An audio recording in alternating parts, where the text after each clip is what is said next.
Hello and welcome to Above and Beyond Cancer's Cancer Education Series, brought to you by MercyOne and Above and Beyond Cancer.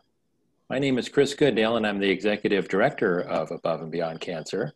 And it is my pleasure to introduce our founder, Dr. Dick Deming, who will introduce today's speaker. Dr. Deming? Hey, thanks, Chris. Welcome, everyone. Yeah, it's my honor to introduce our speaker tonight, Sandy Seeman, and she grew up in Woodward Granger and then went to the University of Iowa, where she got a degree in biology. She then got her Doctor of Naturopathic Medicine degree in Seattle, Washington, and she's back here in Iowa, and she is doing naturopathic medicine at Dragonfly Healthcare. We actually each spoke individually at a conference earlier this year to a group of seniors on the move, and that's where we met and kind of realized that we had a lot of common interests and a lot of commonality in the holistic way of taking care of patients. She's going to talk tonight about the immune system and its importance. And obviously, everyone probably realizes the immune system is so important in much of what we do, obviously in cancer, but also in this time when we're talking about COVID and vaccines. That's all about the immune system. So without further ado, Dr. Sandy Seeman. Thanks, Sandy. Thank you. Well, that was very kind. I'm going to put up my lecture here so you can see that. Pull it into slideshow mode there. All right, so we want to talk tonight about the immune system. And as Dr. Deming said, there's a lot of different pieces and parts. The immune system is always moving from that standpoint. So, the first question that I always get when I put up this slide, when I talk to groups like you all is like, what is naturopathic care? What is a naturopath? That's a whole new word for me, or that's a whole new concept or new idea. And naturopathic doctors have the same anatomy and biology and all of those training as any other doctor.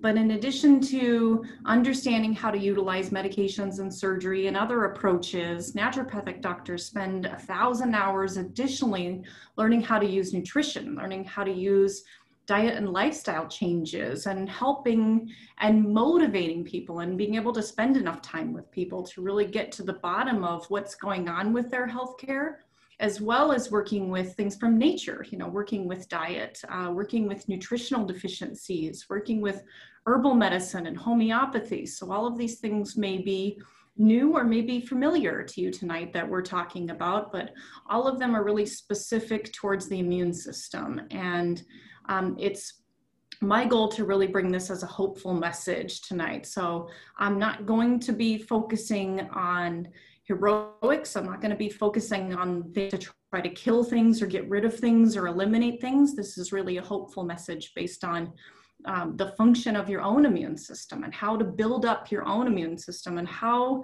for your own immune system, not only to take care of things like viruses, which is kind of that V word, that we're not wanting to say right now because it's really producing and promoting a lot of stress to people. So I'm really going to minimize my use of that word just because it tends to it tends to promote more fear in the way that it's been utilized. So from that standpoint, I want to begin to talk about the immune system, and we can't really talk about the immune system in our body, or can't really, begin, any talk about the body really without understanding and speaking to and about the microbiome, which is this collection of trillions of different bacteria, viruses, which are beneficial for us. So there's 30,000 different types of beneficial viruses, as well as yeasts and other microbes that make up the terrain of our immune system that's present within our digestive system. And this is a part of our immune system that's protective. This is a part of our immune system that helps to crowd out unhealthy organisms, things that shouldn't be within our body or things that shouldn't have a space or a place within our body. So they benefit us just by taking up seats so to speak. If we think of the microbiome like a stadium, we think that they inhabit or take up these seats so that we can't let in things that we know the names of or that we have, concerns about from taking up those seats. So part of what they do is just take up space and produce a competition there. The other thing that these beneficial organisms do for us is that they help us digest our food. They also help us by making vitamins in our body, particularly like vitamin K is a vitamin that is really important for the manufacture of blood and also the balance of blood within our body for clotting. So incredibly important for us, particularly when we're thinking about inflammation and we're thinking about clotting as being a piece or a part of the concern about this oxidation status when we're thinking moving forward about how our immune system is working. These organisms within our microbiome are also do about 1/4 of our detoxification for us. So we have really become, the more that we understand about the microbiome, and as time goes on, I think the more we'll learn about the microbiome, that we are really interdependent, upon this. And there's a lot of things that we do, sometimes even things that we don't realize that we do that could be disrupting the microbiome. I mean, most of us are aware of the influence of, antibiotics, for instance, but sometimes the foods that we eat or even the water that we drink can have an imbalancing effect on the microbiome, such that I like to liken the microbiome to my clients as our digestive pets. So you think of what you eat, but you also think of what they eat from that standpoint. So in taking care of our microbiome, some of our diet or a portion of our diet really has to be thinking of how do we take care of our microbiome. And that'll be a piece or a part when we talk about diet tonight as well. So our diet and our lifestyle, particularly our medications, and also stress is another thing that influences these organisms. So not only do we have to think about and protect all of these things for ourselves, but also for this other piece or part of our immune system that happens to share our body as well. So when we talk about what's called the innate immune system, I like to think of this as the neighborhood watch, the part of our immune system that is always looking out for us, looking out for trouble, looking out for imbalances, not only within the microbiome, but also throughout the rest of the body. Things that could get in, say, through our nose, through our throat, through our skin, particularly broken skin, as well as through our digestive system. So this part of our immune system includes many cells, but I want to touch on 2 cells, and one of them is, fairly easy to understand what it is that they do just from their name. They're called natural killer cells. So you can think of them as the part of the neighborhood watch that really eliminates threats, that really does a very good job at, eliminating what shouldn't be there, taking out things that would keep us from being safe, things that would keep our, secondary immune system very, very busy. But if we take care of it before it even enters the body, or before our secondary immune system has to deal with it, we can allow that secondary immune system, called the acquired immune system, to rest.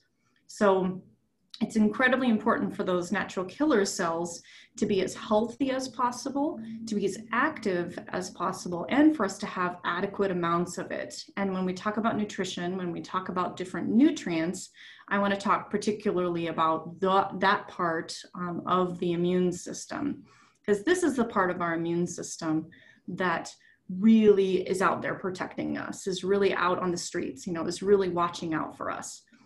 The secondary cell in the innate immune system are called macrophages.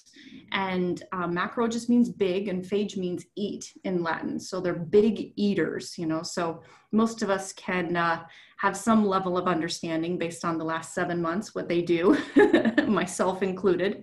So these big eaters do a really good job of eliminating threats, particularly by eating them or eliminating them from the system. These macrophages are also really important part of our immune system because they eliminate inflammation. They reduce inflammation.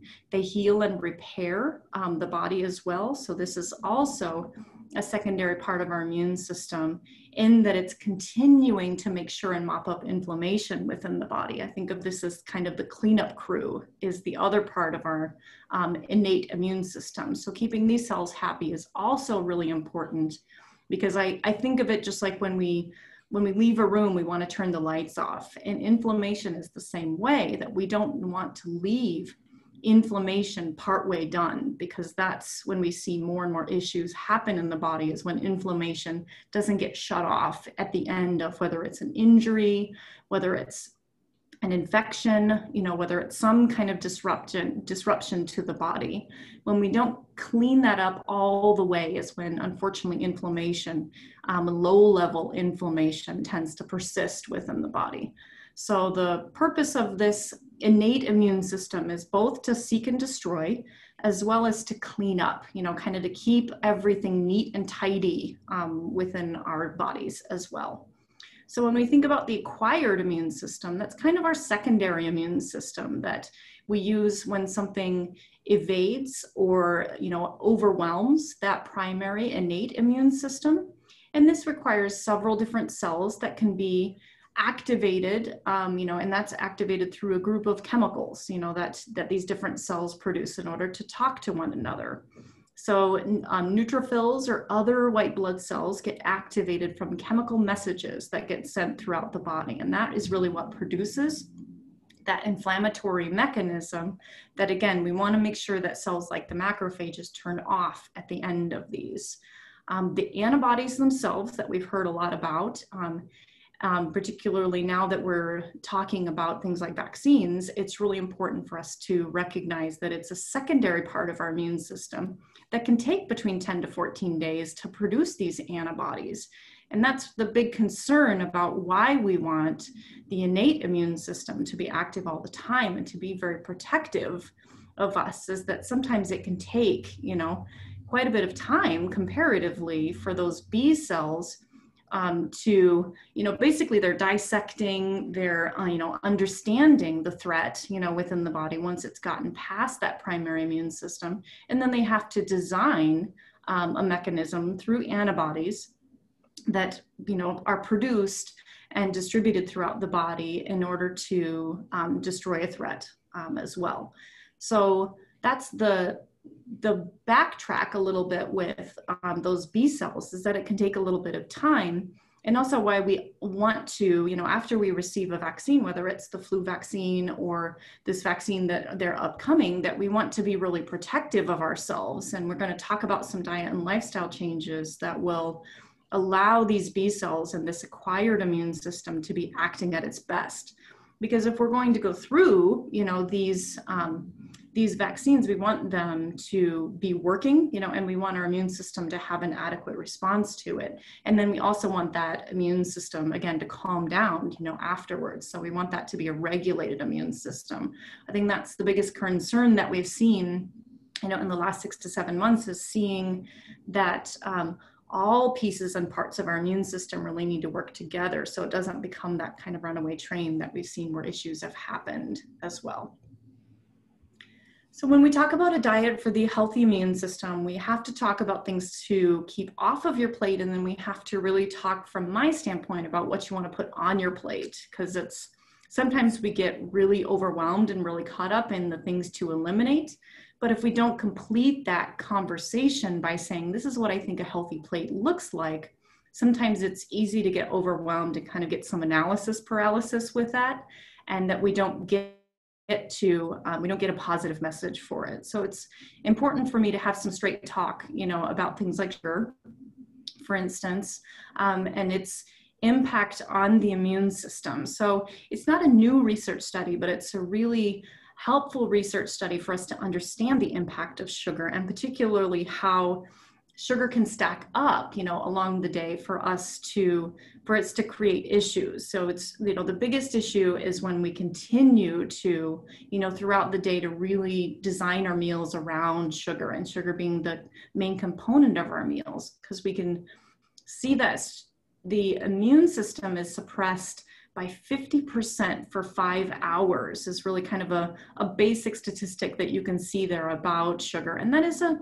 pretty decent amount of sugar, is what was used in this research study, 100 grams. So it's a lot of sugar, you know, but that is also one thing to keep in mind. You know, it sounds like a lot, but 100 grams of sugar is not one of those things that's very difficult to get, particularly when you stack it up, you know, with multiple things within your meal, adding up to be a little bit more sugar.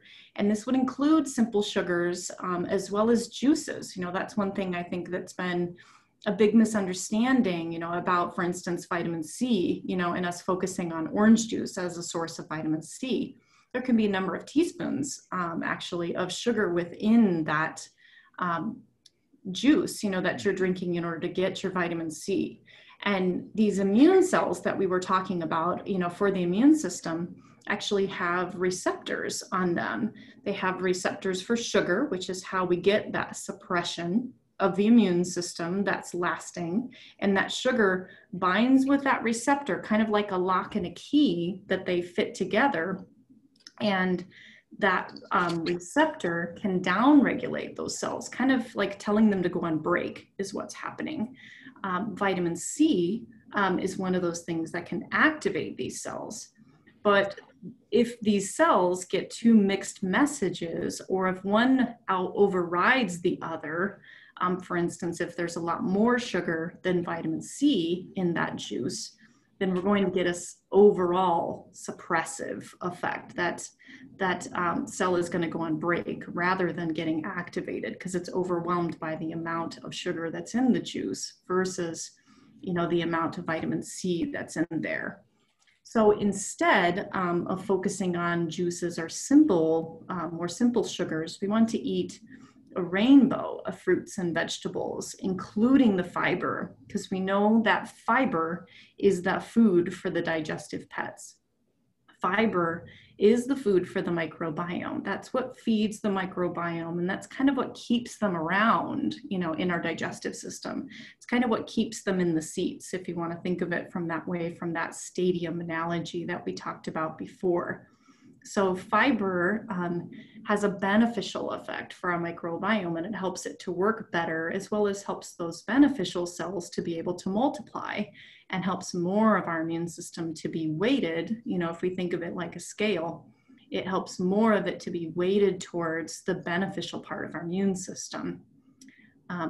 Inflammation is a big term that's been talked about all over the place right now when we think about the immune system. You know, we've already talked about sugar and its effect on suppressing the immune system.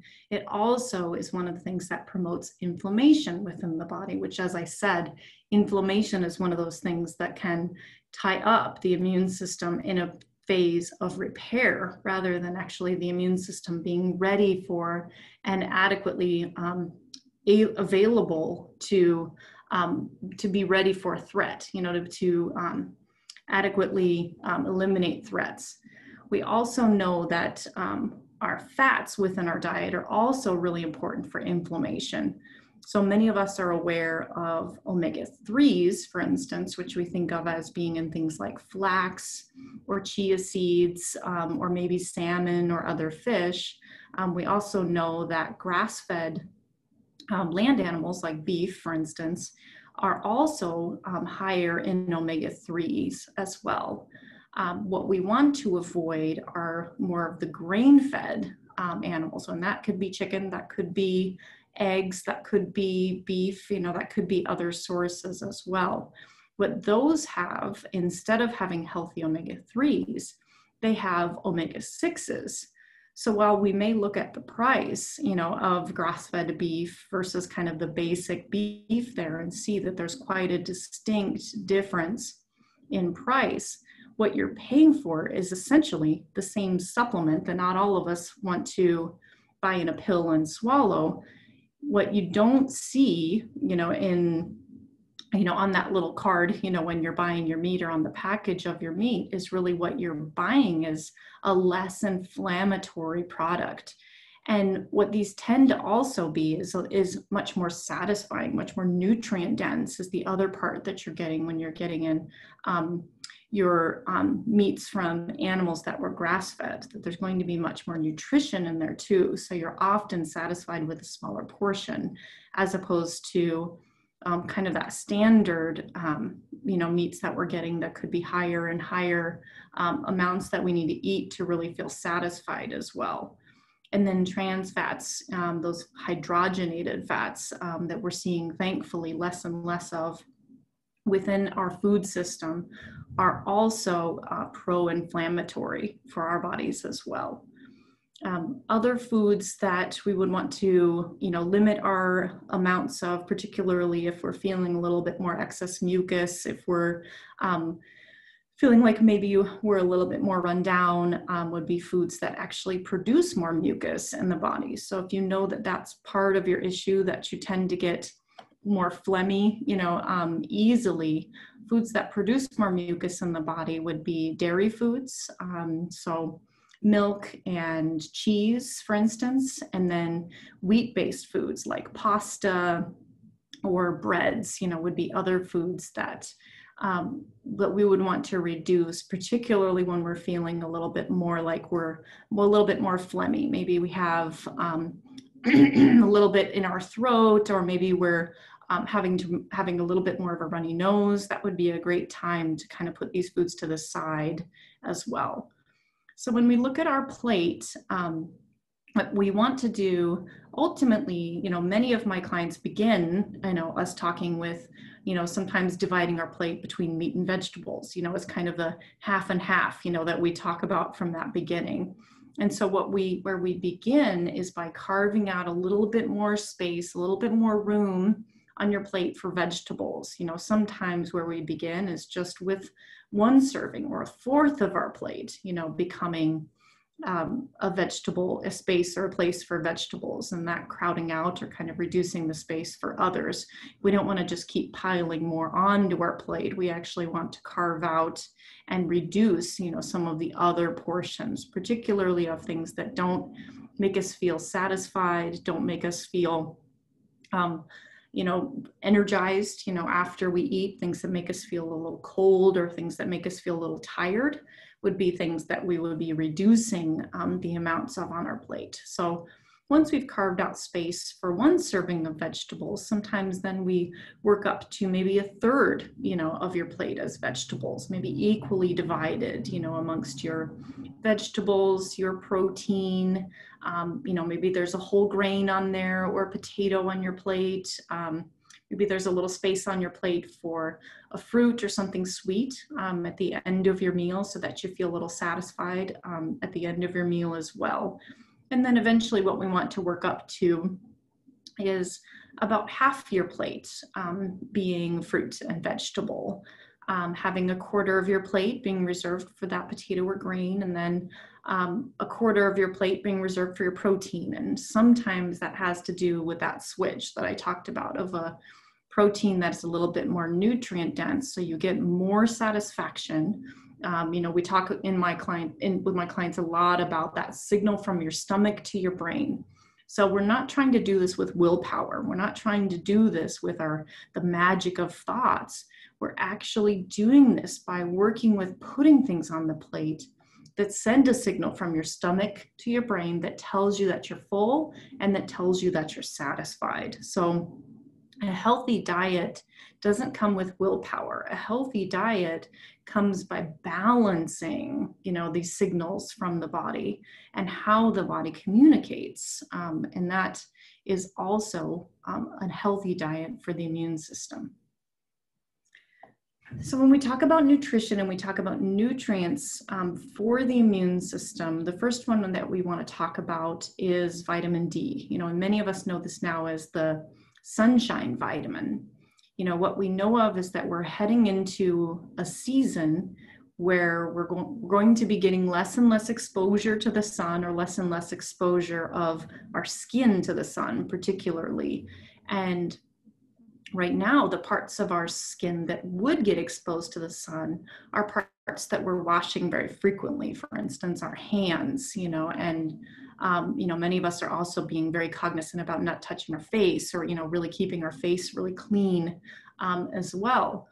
And the precursor to vitamin D is actually present as a portion or a part of what is on our skin already. So as diligent as we're being about washing our hands and keeping our body clean right now, it can actually be a hindrance in some ways to that fat layer that is present on the surface of the skin that actually is what produces vitamin C within the kidneys and within the liver of the body.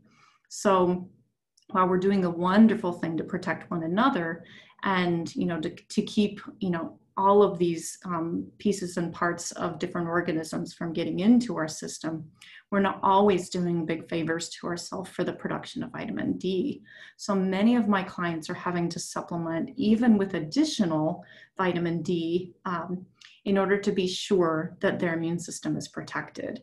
And, much of the research right now is really surrounding prevention for vitamin D. What we're seeing is, much higher levels of people who get hospitalized with some of these immune system issues is happening in people who have lower levels of vitamin D. So that's one thing that you would be really important, for you to get your levels checked. You can do this through your doctor. You can do this through a kit that you order at home. There are many different options and opportunities. And right now, as we're just shifting, from a season where maybe we've spent, a good portion of time outside to looking at heading into a season where we don't spend as much time outside, we've really maximized right now the amount of that vitamin D that we are going to get from the sun. So this would be a great time to kind of see your vitamin D at its peak level that you're getting from the sun. And it'd be very important for you either to supplement if you weren't making up for, some of that because, we're being so diligent about keeping our skin clean right now. Or it'd be really important that you supplement it in order to maintain that healthy level that you have, that you may not be getting within the next, season to come based on our exposure to the sun as well. So vitamin D is one of those that does store in the body, but it's really important for us right now to not be relying upon that storage. It'd be really important to be maintaining or even adding to that storage, given that we're heading into a season where our immune system is challenged a little bit more as well. Vitamin A is another fat-soluble vitamin. It's another one that we store in our body as well. So I've got some foods listed here, all of these orange foods, as well as the leafy greens that you're going to see leafy greens kind of showing up on almost all of these lists, which is why doctors like myself are continually trying to carve out space on your plate for more and more of those green leafy vegetables because they are so nutrient dense. They cover so many different categories of nutrients that it's really important, for us to kind of make the most of every bite of food right now. So vitamin A, we know, is working not only with strengthening the mucous membranes, and, as many of us are aware right now, it's our mucous membranes that are really most influential with eliminating, or preventing, some of these organisms from getting into our body, as well as that's right where that innate immune system, that first part of our immune system, the neighborhood watch part of our immune system is present on those mucous membranes. So keeping those healthy, and I always use that analogy of a puppy, you want them to have a wet nose, and our mucous membranes should be the same. So hydration, and nutrition like vitamin A is particularly important at maintaining the integrity of those mucous membranes. We don't want them to get too dry, and we also want them to be full of nutrition, that keeps that immune system healthy. Vitamin A also works on that secondary part of our immune system. So these foods, or including vitamin A as a supplement, whether it's through multivitamin or whether it is also important through extra supplementation, would also be really important as well. And there can be some genetic variations with some of these nutrients as well. Vitamin A is one of those that some people are very good at taking foods like sweet potatoes, spinach, collard greens and carrots and making them into the activated form, which requires 2 molecules of that beta carotene within the body to make vitamin A. And some people, like myself, are actually a little bit less likely to do that. So I'm one of those folks that actually make sure that I supplement with extra vitamin A, particularly when I feel that my immune system has been, under a little bit of attack like we're finding right now. So that's one thing that I will add kind of extra, even sometimes above and beyond my multivitamin, if I feel that that's really important as well. Vitamin E would be another one. We think of vitamin E as, having skin, benefits is probably the most, or scar, benefits is probably where most people are familiar with vitamin E. But what we know of is that when we increase our levels of vitamin E, that we reduce, or prevent, any invaders within the body. So it's also present as an antioxidant within the body. So antioxidants, we know are really very important for helping to shut off that inflammatory process within the body. So not only in and of itself, is it prevention, but it also helps with that cleanup process within the body. It enhances both that patrol, our neighborhood watch part of our immune system, as well as the secondary, acquired part of our immune system. And then even in and of itself, vitamin E can have some effect at eliminating anything that's invading the body as well. So nuts and seeds like almonds and sunflower seeds are great places to get and sources of vitamin E. Again, greens would be another one that I would put on this list as another source of vitamin E. And then supplementation, looking for a multivitamin that at least gives you that recommended daily allowance, of that in the body as well. And vitamin E is another one that gives us a little bit of leeway because it's also a fat-soluble vitamin. So it's not one that you necessarily have to include within your diet every day, but it's really important for it to be around, especially during times of increased need, and noting and noticing that the body can readily, utilize vitamin E during a threat or during a potential concern as well. So vitamin C is probably the one that you all thought of first, when we were going to be talking about nutrients for a healthy immune system. So we know that not only does vitamin C increase the production or increase that millions and millions, of cells within the body that can be created within a very short amount of time when necessary. When the body feels threatened, it can very quickly mobilize an internal army in order to eliminate, any potential threats. What we know of also, it being Veterans Day, I'm going to be using a whole lot of army analogies here.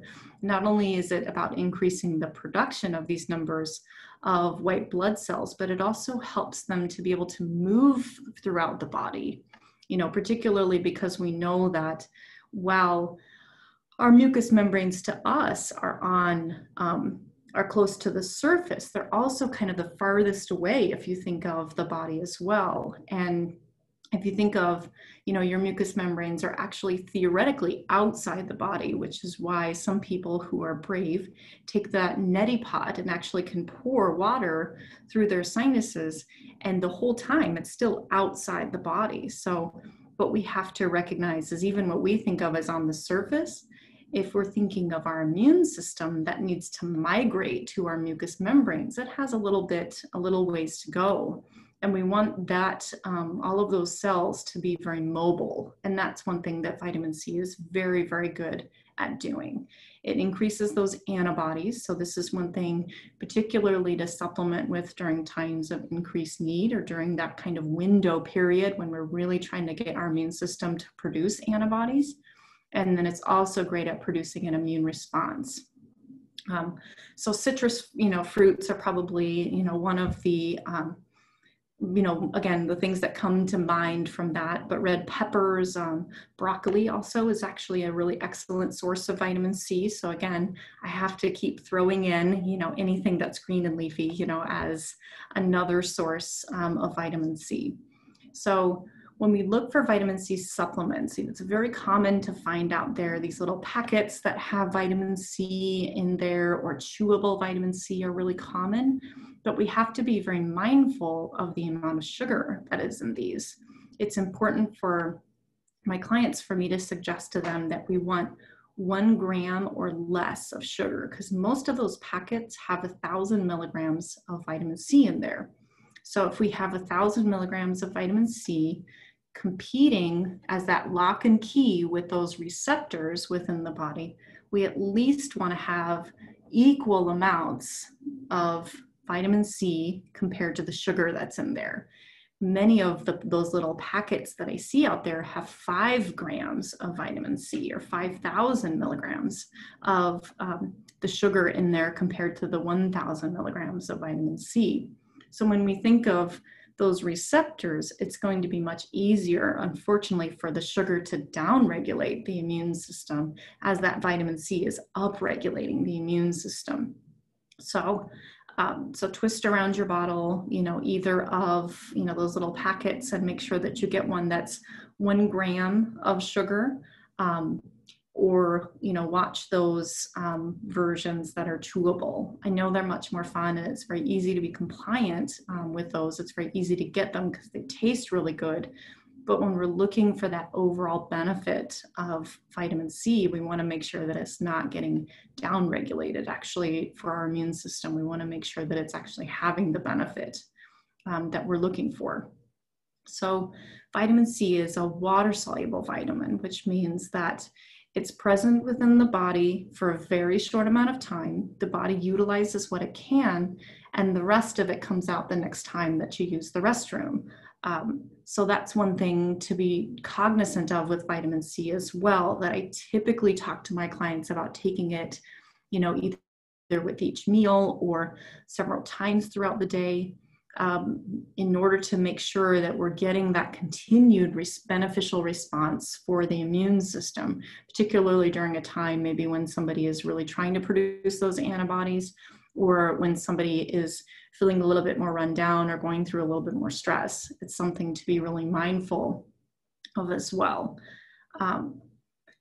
So zinc is another, piece or part of our immune system. That's one that, many of us are familiar with potentially, because one of those big symptoms that we're looking for right now with these, out there, is a loss of taste and smell. And that actually is paramount to a loss of zinc, because we know that zinc, like many other nutrients, has multiple effects within the body, that it binds to a protein and helps to have the effect of giving us our taste and smell. But if the immune system needs it, the body is going to be diverting that to the immune system rather than, another effect within the body. So if we're finding there's not enough to go around, our immune system is going to get first dibs, unfortunately. Compared to, making our food taste and smell delicious, as well. So it's really important for us to be mindful and aware, even kind of testing ourselves a little bit to make sure that right now that we're not utilizing all of our zinc, in another way. We know that zinc is not only important for the immune system in that it has a direct role in destroying viruses, but zinc is also really important for cell division. So that's another thing that in producing, that increased army or that increased patrol, throughout our body, that zinc can be utilized that way as well. So particularly when we're feeling a little bit more run down, or when we're feeling like we have an immune system challenge, zinc is really important to be sure that we're utilizing in adequate amounts. So we know that pumpkin seeds, peas, those green leafy vegetables again, and then animal-based proteins like lamb or venison, not typically the ones maybe that are on our plate, are great sources of zinc. And many times that has to do with the diet, because zinc is one thing that's going to come through more green foods. is where it's going to be accumulated, in the animal that then we harvest to eat. Supplementation is another great way to get zinc, and zinc is one of those unique nutrients in that our taste for it, if it isn't overridden, in like the zinc lozenge, for instance, by a tremendous amount of sugar, zinc is one of those things that many times I will teach or show my clients to utilize a zinc lozenge as a way to test the immune system. If a zinc lozenge to us has very little taste, if we don't have really much taste with it at all, it's one of those signals to the body that we actually need more.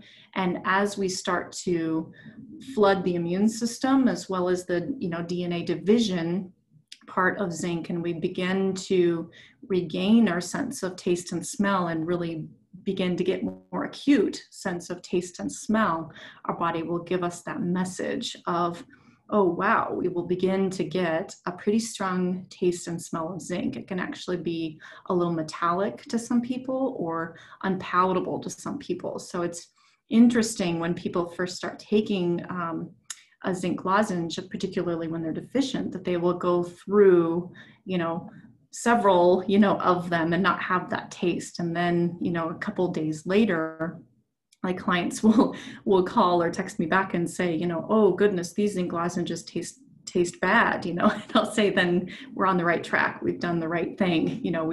We've replenished your zinc amounts within your body.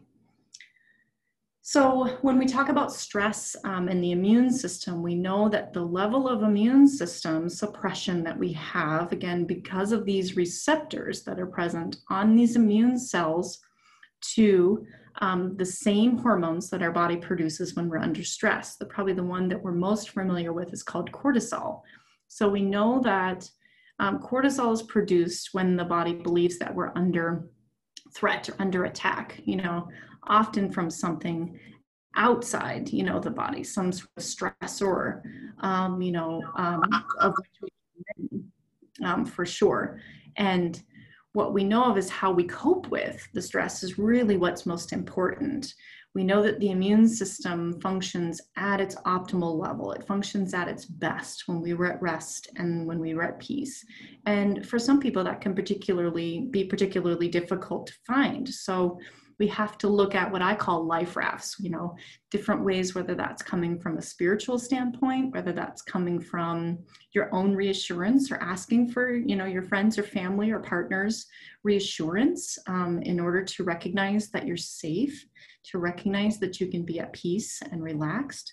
Sometimes for my clients, I actually give them cards to write out cards to themselves, mantras or meditations or things to remember for themselves to help to put them at a state of safety, of rest, and peace. We know that we can only maintain that level of what we call a fight or a flight mode, where we're under tremendous amounts of stress for a short amount of time.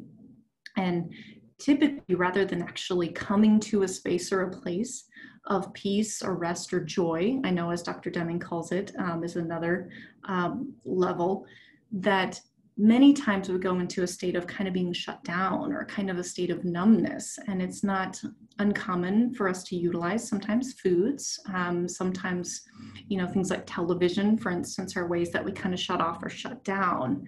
And, many of us have, gone through minutes or days or hours, right now of kind of shutting down because it's just too much or it's too overwhelming to deal with the stress that you're dealing with at that time. And this isn't to overwhelm anybody. It's just to recognize that there's a vast difference between spending a day at rest or spending a day at peace, which sometimes requires a whole different activity than maybe, watching television or something that doesn't really reset us or rejuvenate us.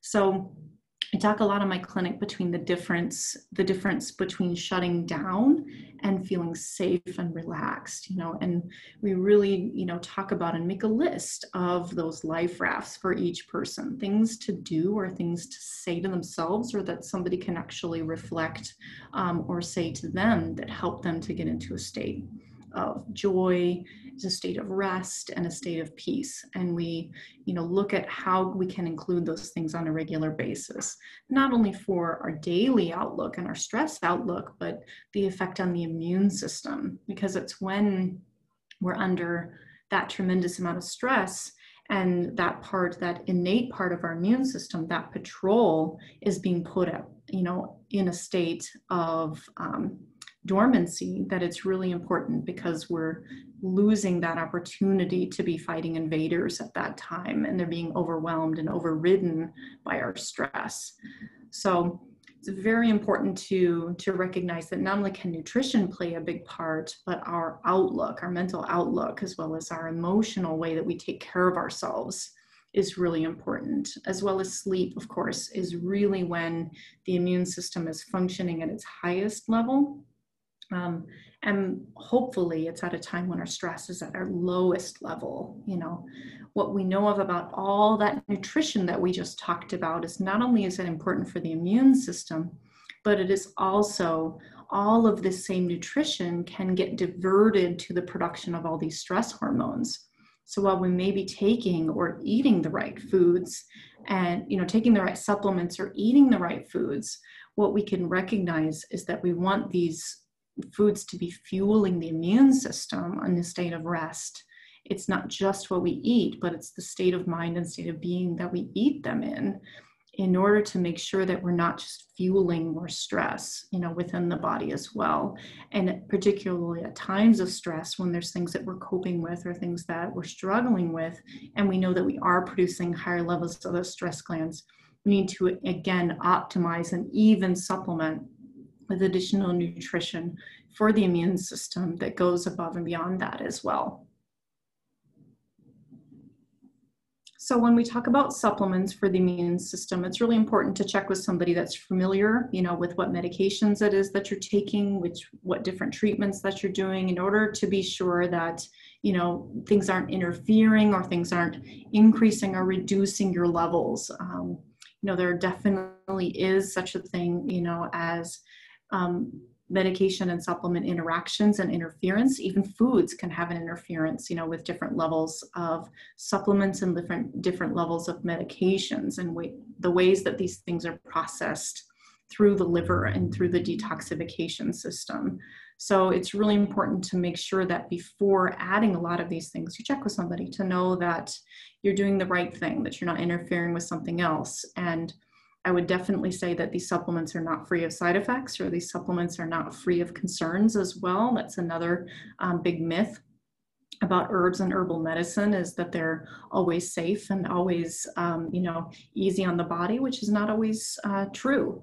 So one of the biggest things we've talked about is protecting those mucous membranes, and the fact that we're putting a mask, many times over our face and our nose. There's the production of, and when we're talking, often with those on, we are introducing bacteria from our mouth into our nose. And that's just not something that over the long term or over tremendous amounts of time that is healthy for us, because these two different portions of the microbiome should always be separate and should be protected and should be different. So what we want to do is make sure that we are protecting those mucous membranes and balancing those mucous membranes. So propolis is actually a really sticky extract it's a bee product. So I utilize it quite a bit, not only because I talk for a living, as you can see, but I also protect my throat, because we know that that's one of the ways in which we see these invaders get into the bodies, through the throat and through the nose and mucous membranes. So protecting our throat, and same thing with utilizing a nasal wash or a nasal spray, something that just simply washes clean, whether it's, because we've been exposed to something, or whether it's because we've been wearing that mask for a tremendous amount of time, that we want to just wash clean anything that was introduced from the mouth to the nose, or nose to the mouth, because we certainly know that we're mixing both of those microbiomes, through the use of a mask right now, and also just protecting and maintaining the health, and the integrity, making sure that our nasal passages in our throat don't get too dry, as well as that we're protecting them from that bacteria, or other invaders that could be in there as well. So what we know about zinc, which we talked about earlier, is that we would combine it with other foods or food extracts, that it actually increases the absorption rates and increases the penetration. So it's not just for zinc about whether it's floating around in the bloodstream, it's whether it can get from the blood into the tissues and particularly into the cells, whether it's within the mucous membranes or around the mucous membranes, like the nose and the mouth, or whether it's throughout the digestive system, perhaps where something that has been swallowed or been introduced into the system as well. So it's very important right now, when we really want zinc to be working at its highest level, to combine it with an apple or onion extract called quercetin. So that word may be unfamiliar to you, but just know that it is actually a food extract. And quercetin is a great addition right now with your zinc, and you can supplement it alone, or you can get a supplement of quercetin that also includes extra vitamin C. Quercetin also works as an antioxidant within the body. So it also has that same effect like the vitamin E or the vitamin C that we talked about, at actually calming down parts of our immune system that can become overactive or become overactivated throughout this inflammatory process. Quercetin is really good at calming down a group of cells called mast cells. And those are the cells that produce histamine. So if you're familiar with histamine because you're a person who's had allergies, or all of those symptoms of histamine where things get itchy, things like your nose and eyes can get really weepy, quercetin is also really good at managing and maintaining the stability of those mast cells, which is what gathers a whole bunch of immune cells. And sometimes, again, that immune, response doesn't get calmed back down. So quercetin does a really good job, not of suppressing the immune system, but modulating or balancing the immune system. And that's really a big fancy word, that we use in naturopathic medicine to say it doesn't stimulate, it doesn't suppress, but it balances, within the body. So it doesn't let the immune system response get too high, and it doesn't let the immune response get too low. It keeps it right in the middle in that healthy level, which is where we want it to work. So that's, one kind of benefit, by combining that zinc with quercetin. Not only is the absorption, but that quercetin has all of these other side benefits within the body as well. So broccoli sprouts is another food that we've heard, such immune benefits, detoxification benefits, inflammatory benefits within the body, but also it can help with nutrient absorption for things like zinc as well. And then green tea, whether you just include that as your drink, because most of the time when we're taking our supplements, we need to be taking it with a drink anyway. So whether we include that green tea as just what we take our supplements with, or whether green tea kind of becomes our warm drink of choice, which many of us are switching, kind of from a cold drink to a warm drink right now. Green tea has additional antiviral benefits in and of itself. So again, we're getting, even more benefits, than just helping us absorb that zinc as well. So when we talk about herbs, there's a couple different herbs that I want to touch on. And, these are ones that have actually research for concerns that we're facing right now with invaders within our system. So licorice has some properties to prevent the invasion of viruses, within our body. There's actually some particular research at this SARS-CoV, as well, which is great to see. It's, nice that we actually have something from a natural standpoint that we could utilize if somebody is either not able to get to or not available, to have another approach for this. Licorice is one of those herbs that we want to watch in somebody that already has blood pressure issues. So it wouldn't be an appropriate use for somebody that has blood pressure concerns, because it has the potential to increase levels of potassium within the body, which can raise the blood pressure. So calendula is another herb, or marigold is another, is a common name for calendula. So who knew that marigolds were that healthy for us? But that supports the integrity of our nose and throat, which is very important. So it also has some direct antimicrobial effects too, so other benefits for us. Calendula can be added to teas, so it'd be another way to stay hydrated. It'd be another herb that you could utilize, on an ongoing basis just for support as well. And then elderberry is another herb that we know of that's modulating to the immune system and modulating to the inflammation within the system. It's particularly good at enhancing the immunity, and it can help actually reduce the days of the flu. So the way that we know that that must be working is actually by stimulating that secondary immune system to be more effective, to be more efficient at producing those antibodies, so it can reduce the number of days that we're struggling with the flu, for instance, by a number of days. So it can reduce it, by an average of 2 days, which is great, because, the more time that buys us, the less time that we spend in inflammation, and that the less of that inflammatory response that the body needs to maintain and balance.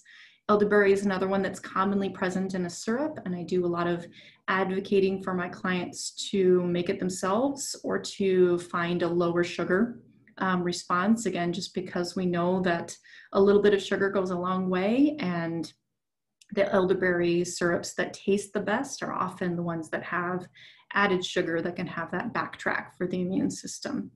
I love to utilize elderberry in a lozenge for my clients, not only because it's a lower sugar option, but also because it dissolves slower within the system, and gives much more protection exactly where we need it, where we know that those invaders are getting into the body, right through the throat as well.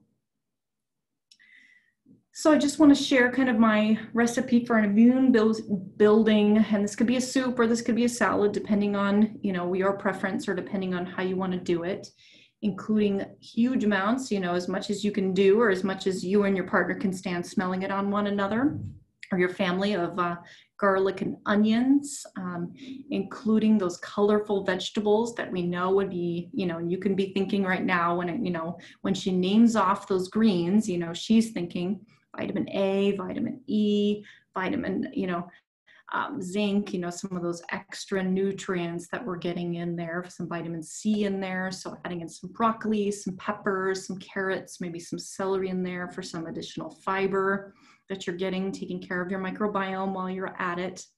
Getting a nutrient-dense protein, whether that's coming in the source of chickpeas, whether that's coming as a farm-raised chicken, something that is going to have those healthy amounts of fats in there, as well as some of that immune-boosting benefits, and then is really dense in healthy fats, as well as being dense in nutrients, in there, particularly those minerals, which we know of are what gives us, when we have the flu. That's really where those aches and pains are caused from, is diverting of that nutrition, from, like calcium and magnesium to the immune system rather than from our muscles. So that's really where we get those symptoms, that achiness that we get when we're struggling with an invader. If it's a salad, you can add some nuts or seeds, or you could even put that on top, if you do a pureed soup as well. So nuts or seeds, again, would be giving us more of that vitamin E, more of those extra nutrients too. I love to include mushrooms in my cooking, whether it's canned mushrooms, whether it's dried mushrooms, whether it's, mushrooms that, right now come in a lot of teas, would be another way to balance your immune system. Or this could be something that you saute, and put either onto your salad or into your soup as well. Including a mineral-rich broth, whether that's coming from vegetables, whether that's coming as a bone broth, something that you home make is also a great way to utilize all those scraps, from your vegetables that you're cutting up and putting into a compost, or putting them somewhere that they're not getting used, or, from an animal source that you're utilizing the whole animals. It's really, a helpful way to make sure that you get the most of those minerals out of there. A soup or salad is going to boost hydration. which is going to protect your mucous membranes, as well as inflammation is washed away when we're continually hydrated. We know that that inflammatory part of our immune system is calmed down simply by being more hydrated. We know that we're less reactive when we're more hydrated. So multiple reasons right now, and especially where we're going into a season where we're less likely to drink, but we're just as dehydrated because we're doing a lot of things that are taking of our water, as well.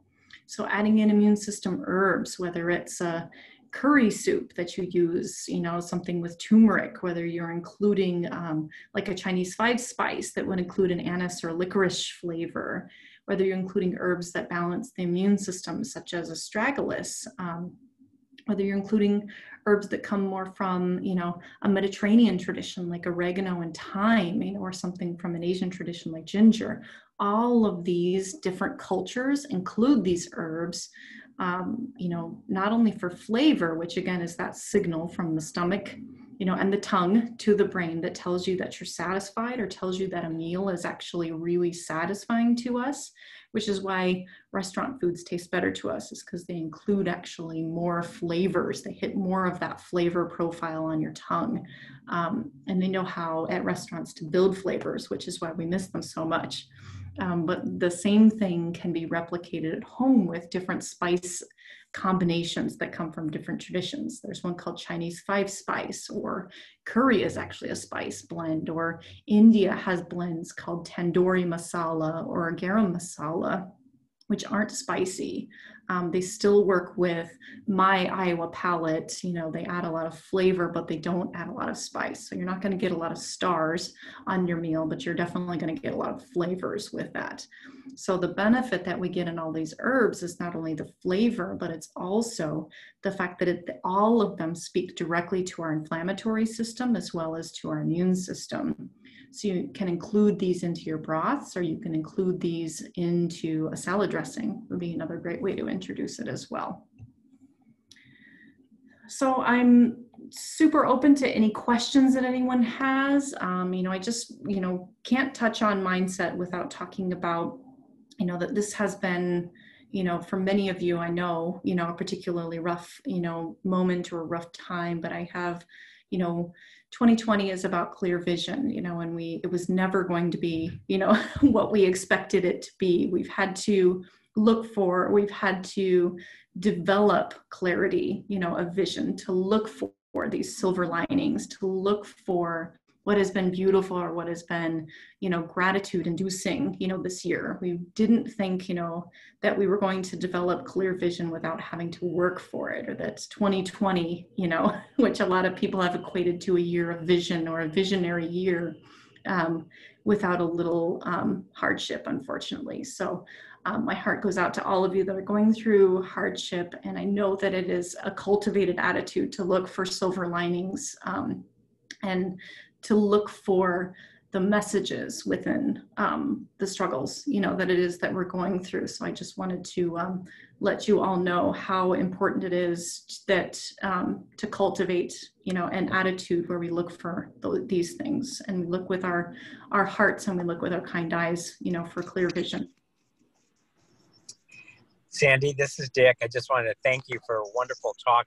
I bet you are a fabulous cook. I think it would be fun to just prepare a meal that's not only fabulous tasting, but also where you get the satisfaction of knowing that you're participating in boosting your immune system and in finding joy. So as you know, I'm a big fan of the belief that adversity leads to personal growth. So boy, I think we're all growing a whole lot this year. Definitely. And, Chris, are there any questions in the chat box? I know we're a little over time. No, I don't see any questions in the question and answer or in the chat box. Well, one thing that I wanted to share, particularly with you, Dr. Deming, but also with your whole audience that knows you and your desire to cultivate joy. One of my clients calls it vitamin J. And so I just wanted to share that with you, that's another vitamin that is so important to include in your diet or to include in your mindset, every day. So we talk about that each time that he comes, is what is your vitamin J for this time. Excellent. So that plants a seed for you, that it's not mine. I can't take any credit for it, but feel free to use it as your own too. And then all of you out there as well. Well, great. With that, I want everyone to seek joy and then spread joy. So that's your assignment till next week. Thanks, Sandy. Thank you. Bye-bye. Thanks, Sandy. Remember that this will also be recorded. It has been recorded tonight, and it will be on our YouTube channel. So we appreciate your really great insight and very helpful hints and direction for our good health. Thank you. Take care, everyone. Thanks again, Sandy. Thank you.